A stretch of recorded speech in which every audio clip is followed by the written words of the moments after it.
Hi guys, I'm Tana VP, and we have found Daniel Maslany, aka Detective Watts, here on Murdoch Mysteries, looking fantastic, I have to say. I love these suits. Yeah, how does it feel? It's great. Yeah, it's the wardrobe's awesome on this show. Yeah. Have you done much period drama before? I've done some period plays, Pride and Prejudice, and but yeah, no, not much for film.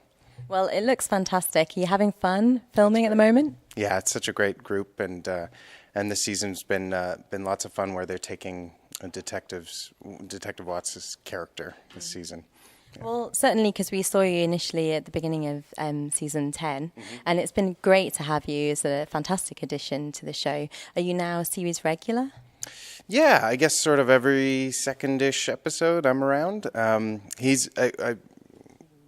Detective Watts tends to sort of float in and out of the station house, so that sort of suits the way I'm on the show, I guess. Yeah.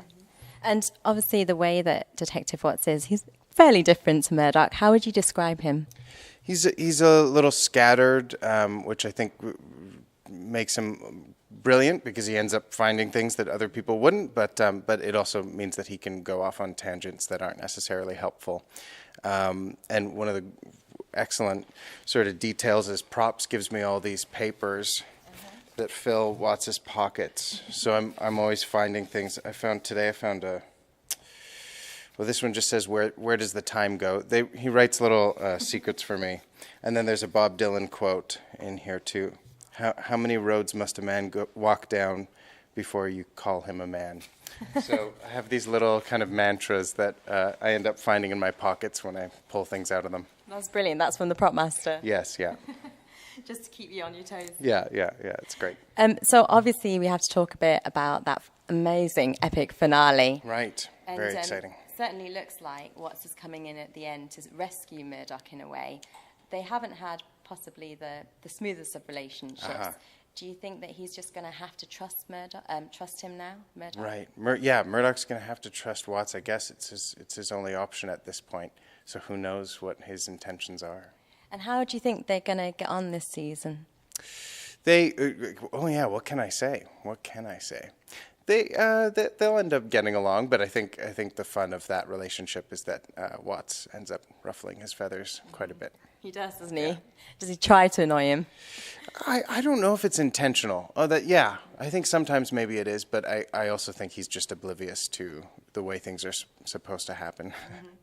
And I love the way Detective Watts has those certain mannerisms, like the way you turn around before you walk left and all those kind of things. Are those just things you come up with on the spot? Yeah, I also think that characters like this allow me to just be messy and clumsy, and I don't have to think. I don't have to worry about being a regular human being, which is always a nice sort of relaxing idea. And that first episode, I was coming into a show that had like such a momentum, and everyone knew how things worked. So it was nice to be a character who didn't understand how things worked, and also an actor who didn't know how things worked on the show. Imitating life. Yeah, exactly. It all fit together. Well, as we were mentioning, it was great to see you on the show, and certainly this season, you had a standalone episode where you discovered more about your sister, right? And you were working with Constable Jackson, and the way that you were obviously hurt, but you didn't let the anger get in the way of justice, essentially. How would you say his emotional state is now? What's coming into the season? Yeah, I mean, he's just now lost Jackson as well, which is awful. But it's sort of like a recurring theme for Watts is that we find out that he's lost his parents, his sister leaves him, Jackson dies, so he kind of has bad luck sustaining relationships. And then now season 11, you see him reaching out. He starts to sort of see some pretty ladies and sort of ventures into that world, and that ends up kind of working out, but also kind of not working out for him. So he's coming out of his shell a little bit and getting more comfortable with relying on people and trusting people, but also he tends to be a little bit in his own little world too. Yeah. Well, certainly I'd love to see where he lives. Is there any chance of that? Oh, I would love to see that too. I imagine it's as messy as the pockets that Watts has. Yeah. That would make sense. Some random sort of things. Yeah. Yeah, probably lots of bits of scientific stuff. Right, Yeah. right, yeah. Philosophical stuff, yeah. Yeah. Yeah, Murdoch tends to be the science side, and I think Watts has a little bit of that, but also theories and, and philosophies, and, yeah. Well, we mentioned Constable Jackson a little bit earlier, and it's interesting that he obviously plays Donnie Hendrix on Orphan Black as well with your sister.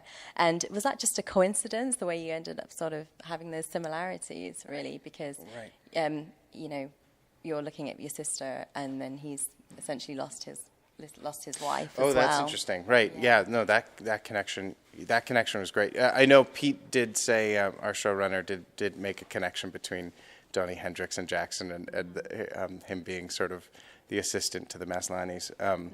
But Christian's just like the best actor to work with, and he taught me so much, and I had an absolute blast working with him last season. So I was very, very, very sad to find out that he wasn't coming back. But well, I asked him yesterday what we should ask you, and he said, how fun was it to share a pretzel with Constable Jackson? Right, yes, very, very fun. Wait, who did you ask? Christian. Oh, you talked to Christian? Oh. Yeah, it was the most fun. He's the best guy. And we mentioned your sister, obviously, Tatiana, who's amazing in Orphan Black. Oh, my gosh. And have you done much acting together at home, like doing plays at home, that kind of thing?